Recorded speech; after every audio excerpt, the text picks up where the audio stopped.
अस्सलाम वालेकुम मेरे भाई दोस्तों। आज का जो हमारा लेक्चर है वो है फंडामेंटल कॉन्सेप्ट्स ऑफ ज्योमेट्री का चौथा लेक्चर, सही है। और इसमें हम अपने फंडामेंटल कॉन्सेप्ट्स ऑफ ज्योमेट्री को एंड करने की कोशिश करेंगे, सही है, ताकि इसमें हम तमाम कॉन्सेप्ट्स को डिस्कस करने की कोशिश करेंगे, सही, जो हमारे बच गए। उसमें से पहला वाला है हमारा एंगल, सही है। तो चलिए शुरू करते हैं। एंगल में है क्या भाई? एंगल की अगर हम डेफिनेशन देखें तो इसमें कहा जा रहा है कि भाई दो नॉन कोलिनियर रेज को आपस में आप लोगों ने यूनियन कराना, सही। पहले तो रे को रिकॉल करा लो कि भाई रे क्या था। रे एक ऐसी लाइन थी जिसमें दो पॉइंट्स होते थे। एक वो पॉइंट जहां से वो शुरू होता था वो उसका एंड पॉइंट कहलाता था, सही है, और एक दूसरा पॉइंट बीच में होता था जो उसका दूसरा पॉइंट कहलाता था, और आगे लाइन एक्सटेंड होती थी तो हम इसको कहते थे भाई ये एक रे है हमारे पास, सही है। अच्छा भाई, हमने दो नॉन कोलिनियर रे बनाने। नॉन कोलिनियर रे का मतलब ये, अगर मैं कोलिनियर बोलूं, कोलिनियर का मतलब ये होता है कि भाई एक रे ये बनाई और एक इसी के ऊपर दूसरी रे बना दी, तो ये हो गई हमारे पास कोलिनियर। यानी अगर एक लाइन पे, एक ही लाइन पे रेज आ रही है दोनों, तो हमारे पास कहलाएंगे कि भाई कोलिनियर। नॉन कोलिनियर का मतलब ये है कि अगर एक यहां बनाई तो दूसरी यहां बना लो, सही। अगर एक यहां बनाई है तो दूसरी यहां बना लो, सही है। तो अब ये आ गई हमारे पास नॉन कोलिनियर, क्योंकि ये वाली रे अलग लाइन पे है और ये वाली रे अलग लाइन पे है। लेकिन अगर हम देखें, हमने दो नॉन कोलिनियर रे बनानी है, लेकिन हमने उसका यूनियन भी करवाना है। यूनियन यानी आपस में उनको मिलाना भी है, और मिलाते वक्त ये ख्याल रखना है कि उसका एंड पॉइंट कॉमन होना चाहिए। अभी मैंने आप लोगों को बताया एंड पॉइंट कौन सा होता है, जिससे वो रे शुरू होती है। तो मतलब एंड पॉइंट कॉमन होने से मुराद ये है कि अगर इस पॉइंट से ये रे शुरू हो रही है तो इसी पॉइंट से ये दूसरी रे भी शुरू होगी। तो जब दूसरी रे में इसी पॉइंट से शुरू करूंगा तो रे कुछ इस तरीके से बनेगी, सही है। इसमें भी एक और पॉइंट मैं बना लेता हूं। अब इन पॉइंट्स की मैं नेमिंग कर देता हूं। अभी देखो, इन दोनों रेस को मैंने क्या कर दिया, मिला दी, यूनियन करा दिया मैंने इसका। इस पॉइंट को मैंने मान लो ए नाम दे दिया, इस पॉइंट को ओ नाम दे दिया, इस पॉइंट को बी नाम दे दिया, सही। अब इस रे से लेकर यहां तक का एक फासला होता है, इसी फासले को हम एंगल कहते हैं। क्या कहते हैं भाई? एंगल कहते हैं, सही। तो रे एंगल क्या है कि भाई union of two non collinear rays, और उसका एंड पॉइंट क्या होना चाहिए, दोनों का कॉमन। अगर इसका एंड पॉइंट कॉमन है, एक रे है हमारे पास ओ ए, और एक रे हमारे पास बने यहाँ पे ओ बी, और दोनों का एंड पॉइंट अगर आप देखें तो वो हमारे पास ओ है, सही है। तो कॉमन एंड पॉइंट है। अच्छा भाई, इसमें से ये जो ओ ए और ये ओ बी है, इसको हम कहते हैं ये भाई ये इस एंगल के आर्म्स है। ये भी एक आर्म है इसका, और ये भी एक आर्म, सही है। डेफिनेशन तो ऊपर वाली है, लेकिन ये फिर चंद बातें हम एंगल के बारे में डिस्कस करते हैं। फिर ये जो कॉमन पॉइंट होता है इसके अंदर ओ, ये कहलाता है इसका वर्टेक्स, सही है। इसको याद कर लो, आगे भी इस्तेमाल होगा कि भाई जो कॉमन पॉइंट होता है जहां से दोनों रेज शुरू होती है, उसको उस पॉइंट को नाम दिया जाता है वर्टेक्स, सही। और अगर हम हमने किसी एंगल को डिनोट करना तो हम ये साइन इस्तेमाल करते हैं, सही है। ये अमूमन इसको कहा जाता है लेस देन का साइन, लेकिन चूंकि एंगल बनता है जैसे, इसलिए इसको इस तरीके का साइन दिया जाता है, सही। तो अगर एंगल को इस साइड से डिनोट किया जाता है तो ऊपर वाले एंगल को अगर मैंने नाम देना है तो उसको मैं नाम दूंगा एंगल ए ओ बी, सही है। मैंने ए ओ बी या फिर एंगल बी ओ ए, सही है।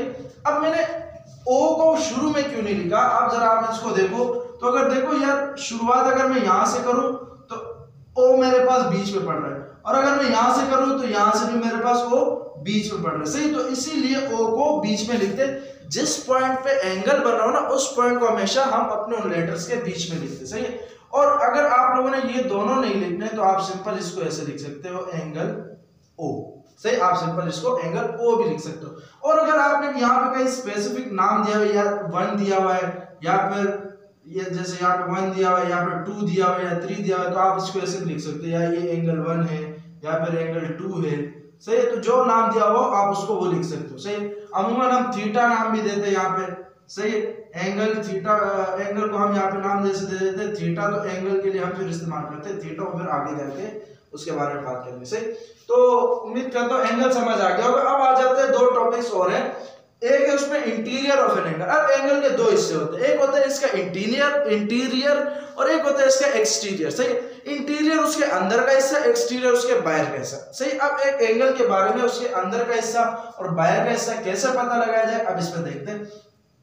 देखो भाई, अगर वो सारे पॉइंट्स का सेट जो कि लाई कर रहे हैं कहां पे, इनसाइड द एंगल, तो उसको हम कहेंगे, उस पार्ट को हम कहेंगे वो एंगल का इंटीरियर है। जैसे अभी मैं इसको मिटा देता हूं, मैं दोबारा बना के दिखाता हूं। जैसे मेरे पास ये एंगल बन गया,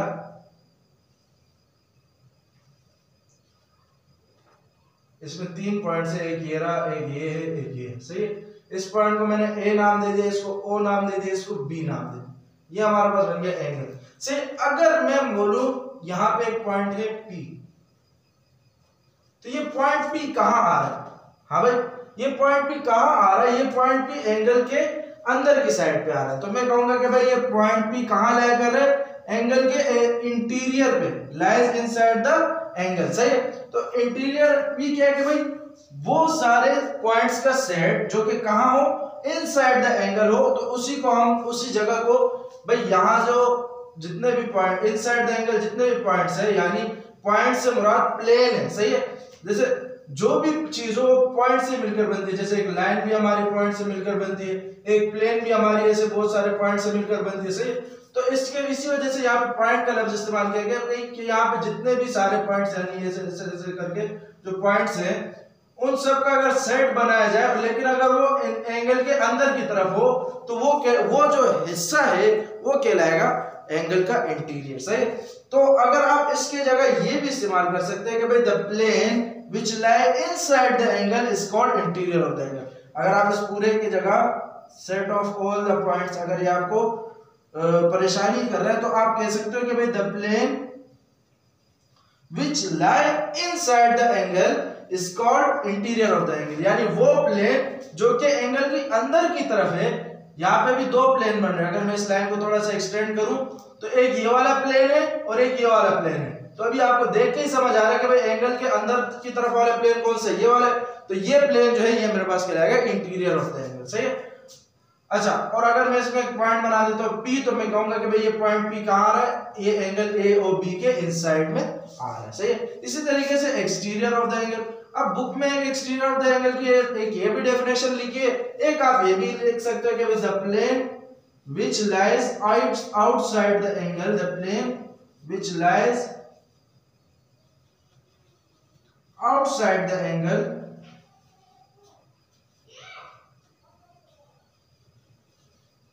is called exterior of the angle। सही है, वो प्लेन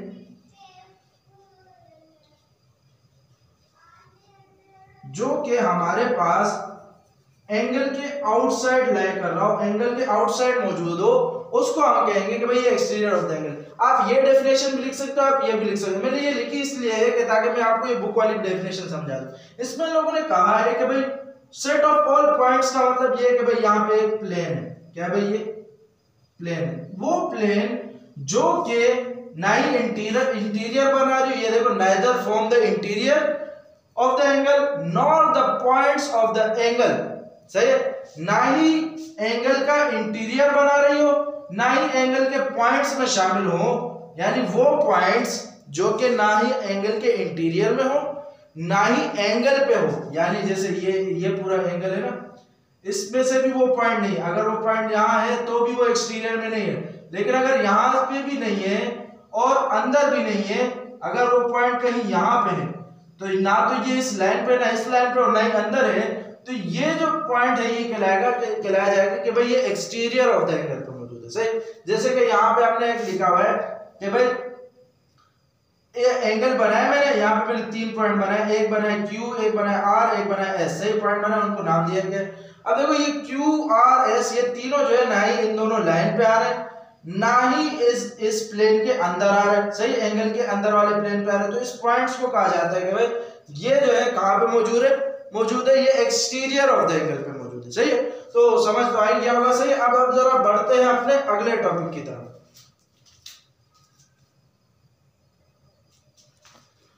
अच्छा भाई, तो हमारा जो अगला टॉपिक है वो है पोस्टुलेट, जिसका नाम है एंगल कंस्ट्रक्शन पोस्टुलेट। सही, एंगल कंस्ट्रक्शन पोस्टुलेट मैंने पिछली वीडियो में भी बताया था। वो पोस्टुलेट जिनको खास नाम दिए गए उन पे ज्यादा फोकस करो, उनको लाजमी याद करो, भले वो तुम जो छोटे छोटे पोस्टुलेट्स है उसको ना याद करो।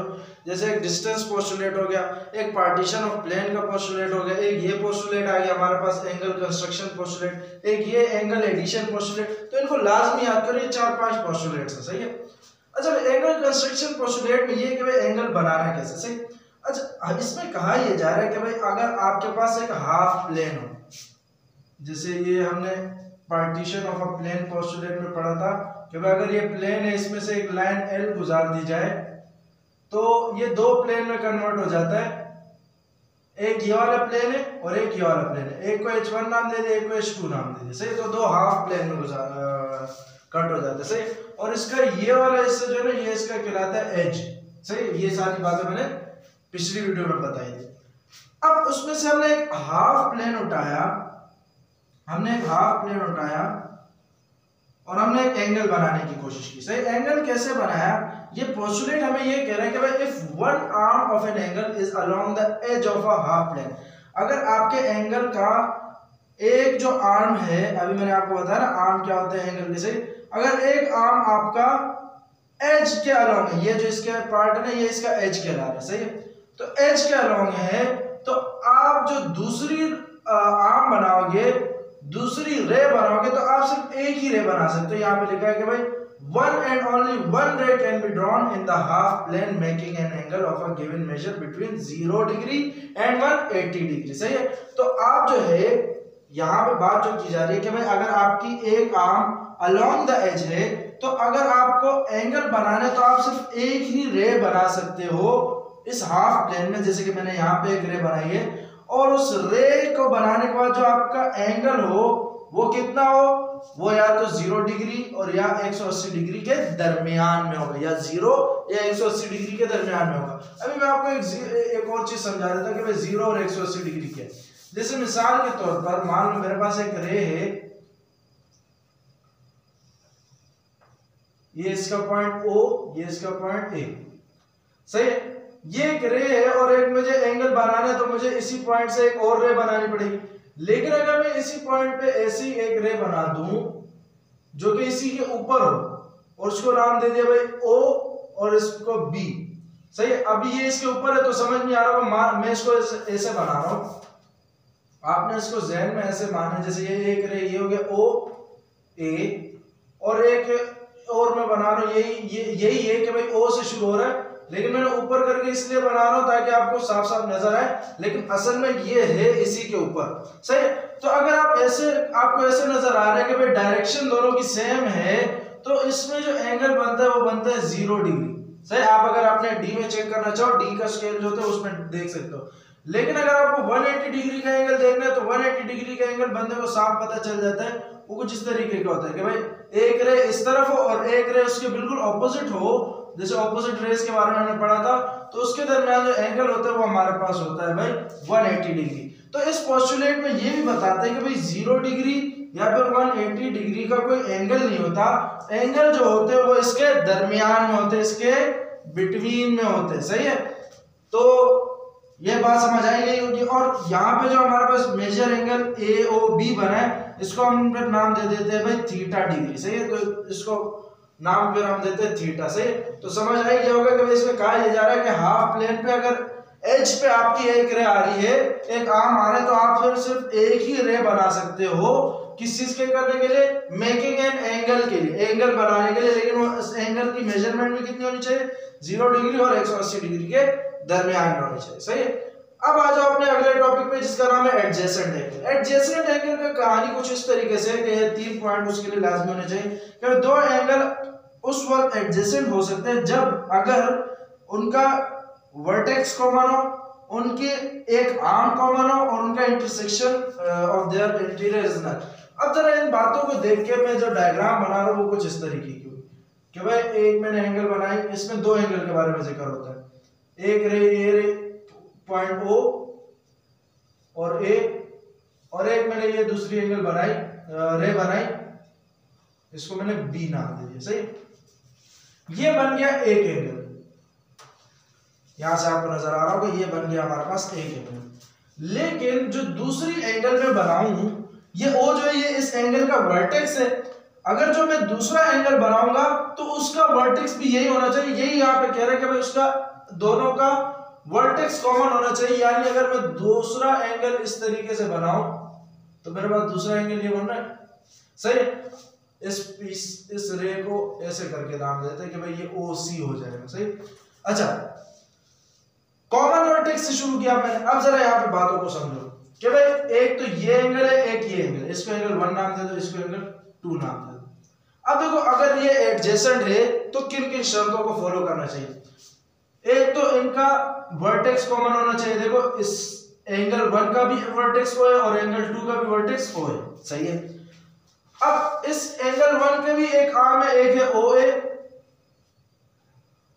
और दूसरी जो इसकी आर्म है वो है OB। ये किसके लिए? एंगल 1 के लिए। और एंगल 2 की भी एक आर्म, दो आर्म्स है, एक है OB और एक है OC।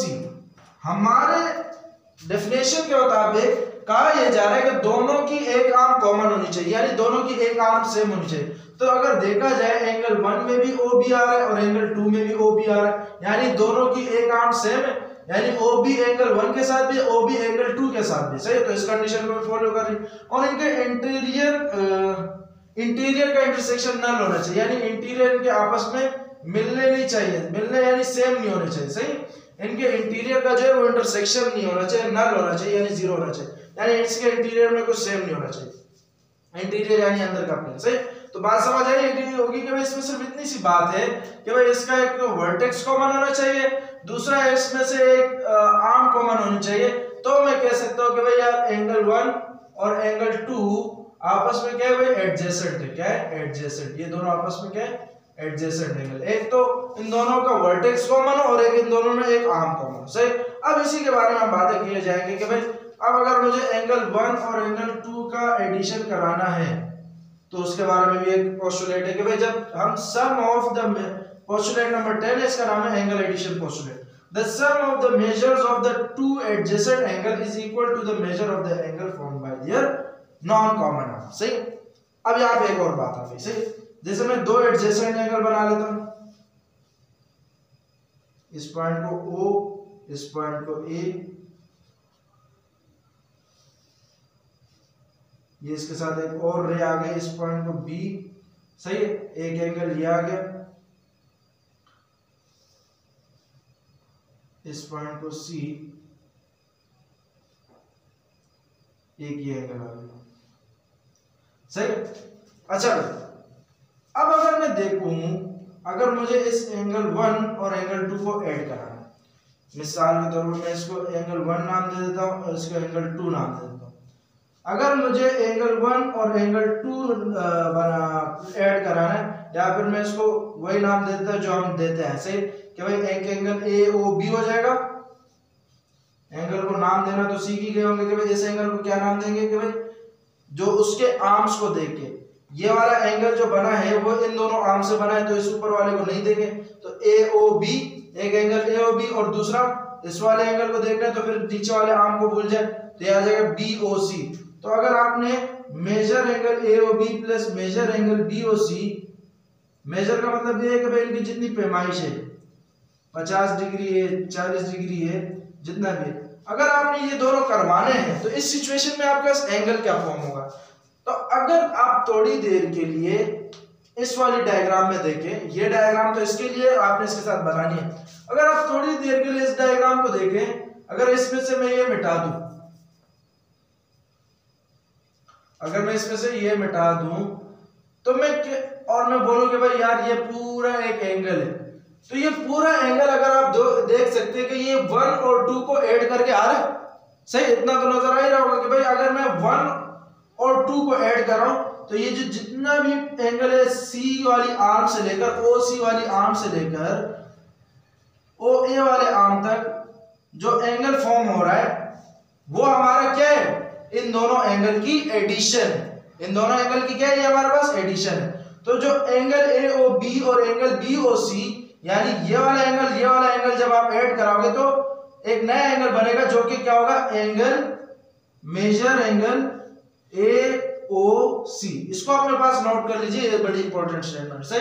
जो एंगल फॉर्म होगा वो क्या होगा, AOC, यानी बीच वाली लाइन हट जाएगी। सही है, तो ये हमारे पास एंगल एडिशन का पोस्टुलेट। सही। अच्छा भाई, इसमें इतना कुछ खास मुश्किल है नहीं। अब अपने अगले टॉपिक पे आ जाओ, bisector of an angle. Bisector of an angle में क्या है,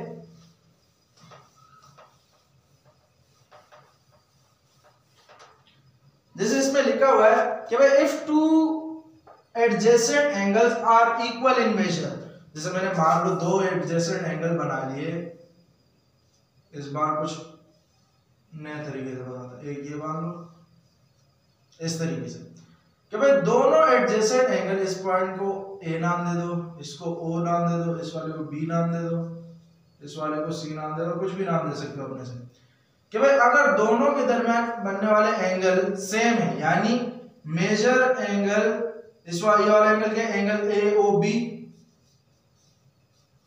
बराबर है किसके, मेजर एंगल, दूसरा वाला एंगल क्या है, BOC, मेजर एंगल BOC, अगर ये दोनों आपस में इक्वल है तो ये जो बीच वाली लाइन, यानी जो इनकी कॉमन आर्म है, जो इनकी कॉमन आर्म है, जो इनकी क्या है भाई, कॉमन आर्म है, ये इनकी जो बीच वाली लाइन है, कॉमन आर्म जो दोनों के लिए एक ही है, वो उनकी कहलाएगी बाइसेक्टर। ये फिर ये कॉमन आर्म इनकी क्या कहलाई जाएगी, बाइसेक्टर। सही, मैं जरा दोबारा दोहरा देता हूं कि भाई अगर दो एडजेसेंट एंगल है और दोनों नापने में एक जैसे हैं, अगर ये 40 है तो ये भी 40 है, तो इनके बीच में से गुजरने वाली जो रे है, जो आर्म है, वो फिर उसकी कहलाएगी, दोनों एडजेसेंट एंगल का कहलाएगा ये बाइसेक्टर। तो यहाँ पे मेरे पास बाइसेक्टर क्या बन रहा है भाई, OB, मेरे पास यहाँ पे क्या है, OB की रे जो है मेरे पास क्या है, इज बाइसेक्टर। सही, ये बाइसेक्टर है किसकी, मेजर एंगल AOB और मेजर एंगल BOC। सही। अब जरा बढ़ते हैं अपने अगले टॉपिक्स की तरफ।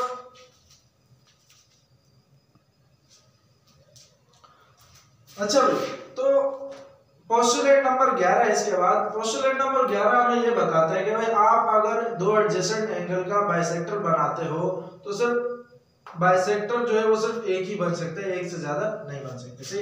अच्छा भाई, ये तो सिंपल सा पोस्टुलेट था। अब इसके बाद आ जाओ कॉम्प्लीमेंट्री एंगल पे। कॉम्प्लीमेंट्री एंगल वो होते हैं जिनका सम किया जाए तो उसका जो मेजर है वो 90 डिग्री आ जाए, तो उसको हम कहते हैं कि भाई ये कॉम्प्लीमेंट्री एंगल है। सही है, जैसे यहाँ लिखा है if the sum of measure of two angle, दो एंगल का सम किया जाए और वो आ जाए equal to 90 degree, they are called complementary angle. देखो 90 डिग्री हमें पता है कि भाई इस तरीके से एल शेप का होता है।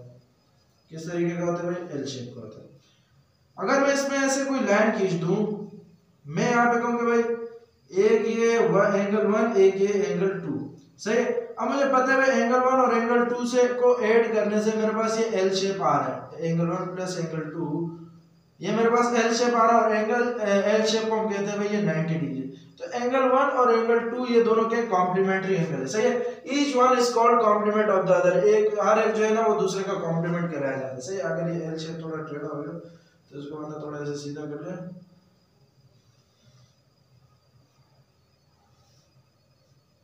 सही है।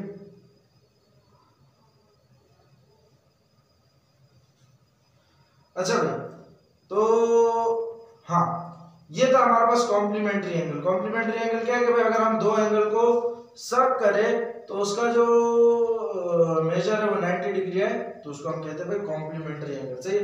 और इसी तरीके से अगर आप दो एंगल का सम करो और उसका आंसर अगर 180 आता है तो उसको हम कहते हैं सप्लीमेंट्री एंगल। अभी मैं आपको बताया 180 वाले एंगल किस तरीके से होता है भाई, कुछ इस तरीके से। ये पॉइंट होता है, एक लाइन यहाँ जा रही होती है, एक लाइन यहाँ जा रही होती है। सही। और एंगल कुछ इस तरीके के, ये हमारे पास कहलाता है 180। अगर इसमें मैं कुछ इस तरीके की लाइन बना दूं तो ये मेरे पास एंगल 1 बन गया, ये मेरे पास एंगल 2 बन गया, और मुझे पता है भाई एंगल 1 और एंगल 2 को ऐड करने से मेरे पास क्या आ रहा है, एंगल 1 प्लस एंगल 2 करने से मेरे पास आ रहा है 180 डिग्री। सही। अगर मैं दोनों को ऐड करता हूं और मेरे पास 180 आता है तो वो मेरा कहलाएगा सप्लीमेंट्री एंगल। सही। अभी जैसे मैंने इसमें एक बात बतानी थी, कॉम्प्लीमेंट्री एंगल में इसमें कुछ भी कॉम्प्लीमेंट्स हो सकते हैं। जैसे अगर मैं 30 डिग्री और 60 डिग्री का ऐड करूं, एक मेरे पास 60 और एक 30 हो, तो ये दोनों भी कॉम्प्लीमेंट्री, क्योंकि इन दोनों को ऐड करके 90 बनता है। जैसे 45 और 45 ये भी 90 बनता है। जैसे 29 और प्लस 61 ये भी 90 बनता है। सही। तो कुछ भी हो सकता है। इसी तरीके से इसमें भी 90 प्लस 90 180 होता है, तो ये दोनों आपस में सप्लीमेंट्री है। इसी तरीके से 60 प्लस 120 ये भी 180 होता है। सही। ये बहुत सारे ऐसे बन सकता है।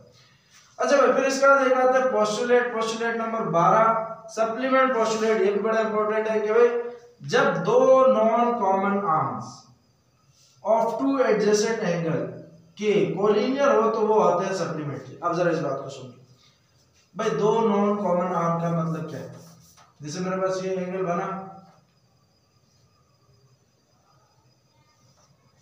ये मैंने एंगल बनाया, एक एंगल ये, एक ये एंगल ये दोनों आपस में क्या एडजेसेंट एंगल्स है। सही। एक तो इनका वर्टेक्स सेम है और एक तो इनकी एक एक आर्म सेम है। सही। जैसे अगर मैं यहाँ पे पॉइंट्स को नाम दूं, इस पॉइंट को नाम दूं, इस पॉइंट को भी नाम दूं, इसको O नाम देता हूं, इसको A नाम देता हूं, इसको B नाम देता हूं, इसको C नाम देता हूं, तो मेरे पास एक तो एंगल AOC मौजूद है और एक एंगल BOC मौजूद है। एक मेरे पास एंगल AOC मौजूद है, एक मेरे पास एंगल BOC मौजूद है। सही। और ये दोनों आपस में एडजेसेंट है। एडजेसेंट कैसे, मैं एडजेसेंट इनको कैसे कह रहा हूँ, क्योंकि भाई इनके दरमियान, इनके अंदर दो आर्म है, इनके अंदर इसके अंदर दो आर्म है, OA और OA और OC।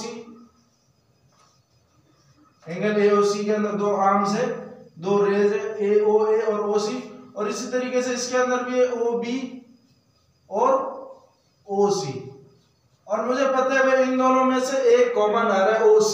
सही है। जब दोनों का एक, दोनों एंगल का एक आर्म कॉमन हो और वर्टेक्स भी दोनों की सेम है, जैसे इसका वर्टेक्स भी O है, इसका वर्टेक्स भी O है, तो ये हमारे पास कहलाता है एडजेसेंट एंगल। सही। एडजेसेंट एंगल रिकॉल करवा दिया मैंने। अच्छा अगर दो नॉन कॉमन आर्म, अब ये वाली आर्म जो है ये कॉमन आर्म है, CM में इसको लिख देता हूं, ये कॉमन आर्म है, CA लिख देता हूं। से C से कॉमन, A से आर्म। ये OC हमारे पास कॉमन आर्म है और बाकी OA और OB जो है ये नॉन कॉमन आर्म है। सही। तो नॉन कॉमन आर्म की बारे में बात की जाए कि भाई जो एडजेसेंट एंगल के दो नॉन कॉमन आर्म है वो कोलिनियर हो। अगर वो एक ही लाइन पे आ जाए, ये देखो OA और OB ये दोनों एक लाइन पे आ रहे हैं कि नहीं आ रहे, ईमानदारी से बताओ कि भाई ये OA और ये OB एक ही लाइन पे आ रहे हैं और ये OA OB इसके नॉन कॉमन आर्म है। सही। अगर ऐसा हो रहा है तो उसको हम कहेंगे कि भाई ये सप्लीमेंट्री है। बात समझ आ गई। जैसे यहां पे मैंने बनाया हुआ है कि भाई ये इसकी कॉमन आर्म है, ये OC, और ये OA और OB इसकी नॉन कॉमन आर्म है, और OA OB जो ये कोलिनियर है। कोलिनियर से मुराद ये एक ही लाइन पे आ रहे हैं। तो अगर एक ही लाइन पे आ रहे हैं जो नॉन कॉमन आर्म, अगर नॉन कॉमन आर्म कोलिनियर, अगर नॉन कॉमन आर्म कोलिनियर है तो ये सप्लीमेंट्री है। अगर नॉन कॉमन आर्म कोलिनियर है तो उससे वो उसको हम क्या कहेंगे कि भाई ये क्या हमारे पास सप्लीमेंट्री है। कोलिनियर यानी एक ही लाइन पे आ रहा है। सही। यहाँ पे मैंने लिखा है if OA and OB are in line, अगर OA और OB एक ही लाइन पे है तो अगर मेजर एंगल AOC से बनने वाला एंगल और उन दो उसमें ऐड करोगे BOC वाला एंगल, उसका सम जो है उसको किसके बराबर आएगा, 180 डिग्री के। और इसी को हम कहते हैं सप्लीमेंट पोस्टुलेट। सही। और एंगल AOC एंगल BOC दोनों क्या है, सप्लीमेंट्री है। सही। सप्लीमेंट्री क्यों है, क्योंकि इन दोनों को ऐड कराने से हमारे पास क्या आ रहा है, 180 डिग्री आ रहा है। इस पोस्टुलेट में हमें एक और भी बात भी पता चल रही है कि भाई ये OA और OB ये दोनों आपस में ऑपोजिट रेज है। ये पिछली वीडियो में मैं सारी कहानी बता चुका हूं ऑपोजिट रेज की। सही। अब जरा बढ़ते हैं अपने अगले टॉपिक की तरफ। अच्छा भाई, तो हमारा जो अगला टॉपिक है वो है राइट एंगल। सही। राइट एंगल के बारे में इन लोगों ने से थोड़ा कॉम्प्लिकेटेड लिखा है, इसमें मैं दूसरी डेफिनेशन भी लिख लेता हूं, तो आप दोनों में से चाहे जो भी से लिख सकते हैं। मैंने बुक की इसलिए लिखी है, अगर आप कभी बुक रीड करो तो आपको ये भी समझ आए। सही। तो दूसरी जो इसकी डेफिनेशन बनेगी ना कि द एंगल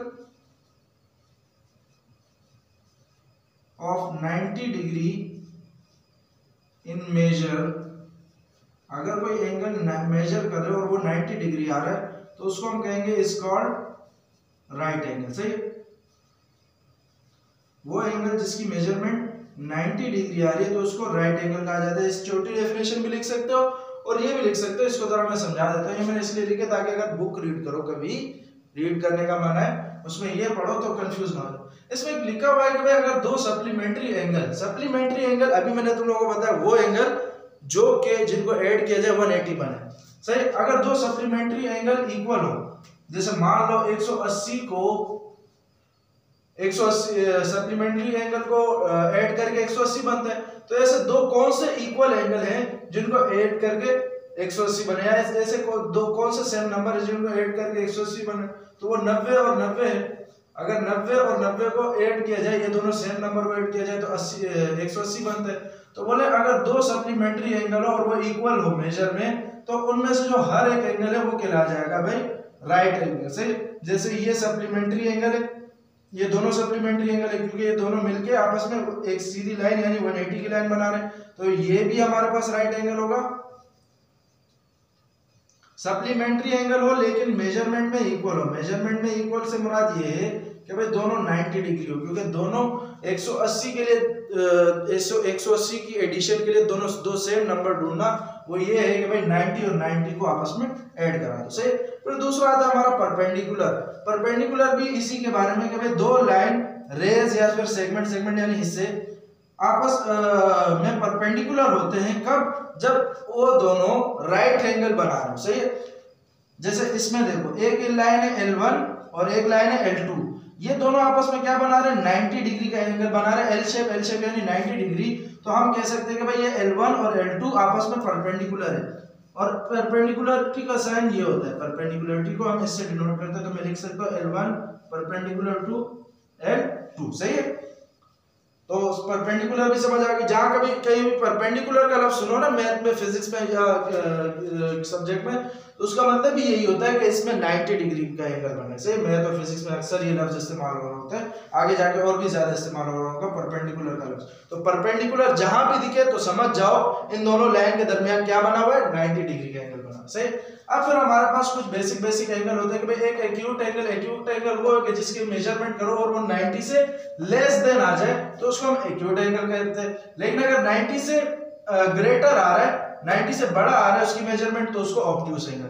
90 से कम एक्यूट एंगल, 90 से ज्यादा ऑब्ट्यूस एंगल। सही, और फिर उसके बाद आता है हमारे पास एक और कॉन्ग्रुएंट एंगल। कॉन्ग्रुएंट एंगल हम उसको कहते हैं कि अगर दो एंगल मेजरमेंट में सेम आ रहे हैं, जैसे मिसाल के तौर पर एक ये एंगल है, एंगल AOB, ये वाला एंगल AOB एक ये वाला एंगल, और एंगल BOC, ये दोनों अगर तुम देखो ये दोनों 90 डिग्री है, ये भी 90 डिग्री है, ये भी 90 डिग्री है। सही है, तो इन दोनों की मेजरमेंट सेम आ रही है। तो अगर इन दोनों की मेजरमेंट सेम आ रही है तो ये दोनों आपस में कॉन्ग्रुएंट है। और कॉन्ग्रुएंट को शो करने का सिंबल ये होता है, मैं इसको ऐसे लिख सकता हूं कि यार मेजर एंगल AOB कॉन्ग्रुएंट है मेजर एंगल BOC के। सही है, अगर दोनों की मेजरमेंट सेम आ रही है तो वो दोनों आपस में कॉन्ग्रुएंट है। सही है, जैसे इन दोनों की मेजरमेंट है 90 तो ये दोनों आपस में कॉन्ग्रुएंट, और कॉन्ग्रुएंट को शो करने का सिंबल ये होता है हमारे पास। सही है, याद रखना बनाया। अब इन सब डेफिनेशंस को पढ़ने के बाद हमारे पास कुछ पॉइंट्स निकल के आते हैं कि भाई उसमें से क्या है कि भाई every angle is congruent to itself. Congruent to itself का मतलब ये है, अगर मैं जरा इसको मिटाऊं और इसको तुम लोगों को यहां समझाने की कोशिश करूं तो ये कुछ इस तरीके से होगा। ऐसा लाइन में इतनी मुश्किल नहीं है, समझ आए भी गई होगी। लेकिन अगर मैं यहां कहूं कि ये एक एंगल है 30 डिग्री का, सही, ये एक एंगल है 30 डिग्री का, ये अपने आप का कॉन्ग्रुएंट है, ये अपने आप के जैसा है। सही है, मैं कह रहा हूं कि ये एंगल 30 डिग्री का, सही है, ये एंगल 30 डिग्री का, और ये खुद कितना है? खुद भी ये कितना है? 30 डिग्री का। तो ये हर एंगल खुद का कॉन्ग्रुएंट होता है। इटसेल्फ का मतलब क्या होता है? खुद का। हर एंगल खुद का कॉन्ग्रुएंट होता है। ये सब बच्चों वाली बात है, सबको पता चले। All right angles are congruent angles है, जितने भी राइट एंगल है, क्योंकि सारे राइट एंगल कितने होते हैं? 90 डिग्री 90 डिग्री, सारे के सारे राइट एंगल 90 डिग्री होते हैं। जैसे ये 90, ये 90, ये भी एक राइट एंगल है, ये भी राइट एंगल है 90, ये भी एक राइट एंगल है 90 डिग्री। तो सारे के सारे राइट एंगल आपस में कॉन्ग्रुएंट होते हैं। अच्छा, फिर उसके बाद तीसरा पॉइंट है, if two angles are complementary then each of them is a acute angle. इसको जरा समझो। कॉम्प्लीमेंट्री एंगल क्या है कि भाई दो एंगल को जब तुम ऐड करो और उसमें से एल शेप बने यानी 90 डिग्री बने, यानी एक एंगल 1 है एक एंगल 2 है, और इन दोनों को जब मैं ऐड कर रहा हूं तो ये 90 डिग्री बन रहा है। एंगल 1 प्लस एंगल 2 ये हमारे पास बन रहा है 90 डिग्री। तो लाजमी बात है एंगल 1 और एंगल 2 दोनों 90 से क्या होंगे, कम होंगे, क्योंकि इन दोनों को ऐड करा के 90 आ रहे हैं ना। ऐसा तो नहीं होगा कि मैं कहूंगा भाई 100 प्लस यहाँ पे मैं 20 लगा दूं तो ये मेरे पास 90 तो नहीं आएगा, 120 आएगा, तो ये कॉम्प्लीमेंट्री तो नहीं हुआ, ये 1000 लिख दिया। 100 प्लस 120 कराओ तो ये मेरे पास 120 है, तो ये कॉम्प्लीमेंट्री तो नहीं होगा। कॉम्प्लीमेंट्री एंगल क्या है कि दोनों को ऐड करा के 90 आना चाहिए, और अगर 90 आ रहा है तो मतलब जिन दो एंगल को तुम ऐड करा रहे हो वो 90 से कम है। तो जो 90 से तो यही कहा जा रहा है कि भाई जो भी कॉम्प्लीमेंट्री एंगल होता है वो हमारा क्या होता है, एक्यूट एंगल। क्योंकि अभी हमने ऊपर पढ़ा कि भाई 90 से कम हमारे पास क्या होता है, एक्यूट एंगल। वो एंगल जिसकी मेजरमेंट 90 से लेस दे रहो उसको एक्यूट एंगल कहा जाता है। तो कॉम्प्लीमेंट्री भी एंगल भी हमारे पास 90 से कम होते हैं, तो कॉम्प्लीमेंट्री एंगल भी हमारे पास एक्यूट एंगल होते हैं। जैसे ये एंगल 1 भी एक्यूट एंगल है और एंगल 2 भी एक्यूट एंगल है, सही है। इसी तरीके से चौथे पॉइंट को अगर तुम देखो, complements of congruent angles are congruent. अब इस बात को जरा समझो। कॉम्प्लीमेंट्स ऑफ कॉन्ग्रुएंट एंगल, सही है, बोल रहे हैं दो कॉन्ग्रुएंट एंगल्स हैं। एक तो पहला तो एक है कॉम्प्लीमेंट्स है, कॉम्प्लीमेंट्स यानी दोनों आपस में 90 डिग्री बना रहे हैं। अगर कॉम्प्लीमेंट और दोनों आपस में कॉन्ग्रुएंट एंगल के कॉम्प्लीमेंट्स हैं, यानी दोनों 45-45 है, क्योंकि 90 के लिए अगर मैं दो ऐसे नंबर ढूंढूंगा सेम नंबर जिनको ऐड करके 90 आए तो 45-45 होंगे। तो यहां कहा जा रहा है कि भाई कॉम्प्लीमेंट्स ऑफ कॉन्ग्रुएंट एंगल, सही है, कॉन्ग्रुएंट एंगल के कॉम्प्लीमेंट, ये कॉन्ग्रुएंट एंगल है आपस में और ये आपस में एक दूसरे के कॉम्प्लीमेंट है, तो इस कॉम्प्लीमेंट को भी कहा जाएगा कि भाई ये आपस में एक दूसरे के कॉन्ग्रुएंट कॉम्प्लीमेंट है, सही। आसान सी बात है, बस लिखने में थोड़ा सा इन लोगों ने पेचीदा किया कि भाई complements of congruent angle, congruent angle यानी ये दोनों कॉन्ग्रुएंट एंगल, इनके कॉम्प्लीमेंट्स अगर इनके कॉम्प्लीमेंट्स देखे जाए तो वो भी आपस में कॉन्ग्रुएंट होते हैं, सही। इसी तरीके से सप्लीमेंट्स ऑफ कॉन्ग्रुएंट एंगल्स वो भी सब कॉन्ग्रुएंट होते हैं। जैसे अगर 180 वाला देखा जाए, 180 के कॉन्ग्रुएंट एंगल बनाओ, यानी ये 90 ये 90, तो ये दोनों क्या है, सप्लीमेंट्स है और ये कॉन्ग्रुएंट है। तो supplements of congruent angle, congruent angle के सप्लीमेंट्स जो होते हैं वो भी कॉन्ग्रुएंट होते हैं, यानी ये दोनों सप्लीमेंट्स भी आपस में क्या हो गए, कॉन्ग्रुएंट है, सही है। ये कुछ इस तरीके की बात है कि भाई यहाँ पे कॉम्प्लीमेंट कॉन्ग्रुएंट है कॉम्प्लीमेंट के, सही, सी से जाहिर करो, यहाँ पे सप्लीमेंट कॉन्ग्रुएंट है सप्लीमेंट के, इस तरीके की बात होगी, सही। अगर मैं दोबारा समझना चाहूँ दोबारा समझा कि भाई complements of congruent angle, congruent angle यानी कॉन्ग्रुएंट एंगल ये एक जैसे एंगल है, कॉन्ग्रुएंट एंगल के कॉम्प्लीमेंट्स वो भी कॉन्ग्रुएंट होते हैं, सही है। तो कॉन्ग्रुएंट एंगल के कॉम्प्लीमेंट्स सही है, कॉम्प्लीमेंट्स भी आपस में कॉन्ग्रुएंट होंगे, और सप्लीमेंट एंगल के सप्लीमेंट्स भी आपस में कॉन्ग्रुएंट होते हैं, सही। तो यही बात है, सही। अच्छा, अब हमारे पास आखिरी डेफिनेशन बच गई जिसको हम उतार लेते हैं।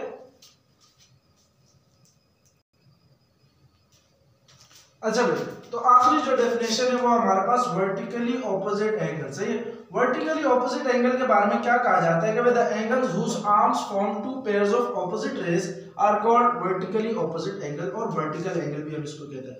ऑपोजिट रेज आपको पता है, जैसे मिसाल के तौर पर एक रे में ये बना दूं OA और एक रे में ये बना दूं OB, तो ये दोनों आपस में ऑपोजिट एंगल है। ये मैं पिछली वीडियो में समझा चुका हूं कि ऑपोजिट एंगल कैसे होते हैं, वो आप पिछली वीडियो में देखना।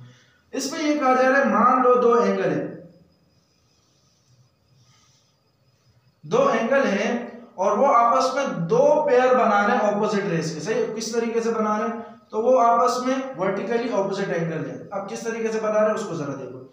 ये एक एंगल बना लिया मैंने, एक इसकी आर्म ये है, ये इसका पॉइंट O है, इसको A नाम दे दो, इसको B नाम दे दो, और एक ये एंगल बन गया, सही है। अगर मैं एक ऐसा एंगल बना दूं,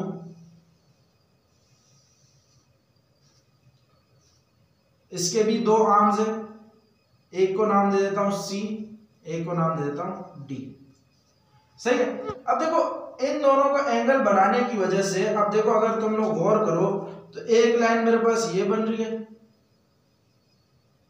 और एक लाइन मेरे पास ये बन रही है।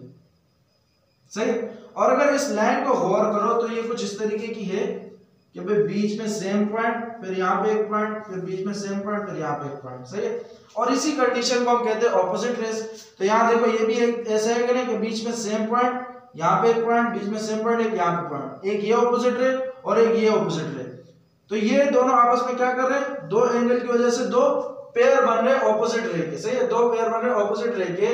तो जब ऐसी कंडीशन आ जाए तो इन एंगल को हम कहते हैं, फिर ये वाला एंगल और ये वाला एंगल आपस में वर्टिकली ऑपोजिट एंगल कहलाते हैं। सही है। तो यहाँ पे मैं लिख लेता हूं कि भाई angle A O B and angle C O D, ये आपस में क्या है, are vertical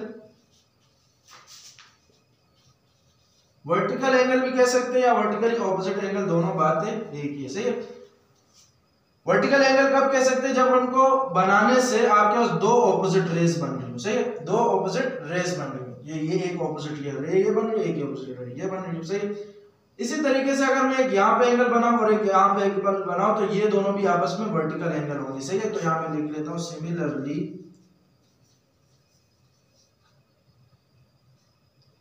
similarly angle BOC और एंगल AOD, ये भी आपस में क्या है, आर वर्टिकल एंगल। सही।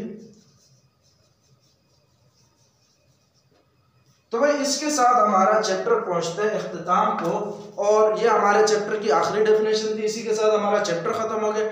इंशाल्लाह नेक्स्ट वीडियो में मैं आपके पास इसकी एक्सरसाइज लेकर आऊंगा और इसकी एक्सरसाइज को हम दोबारा सॉल्व करेंगे शुरू से।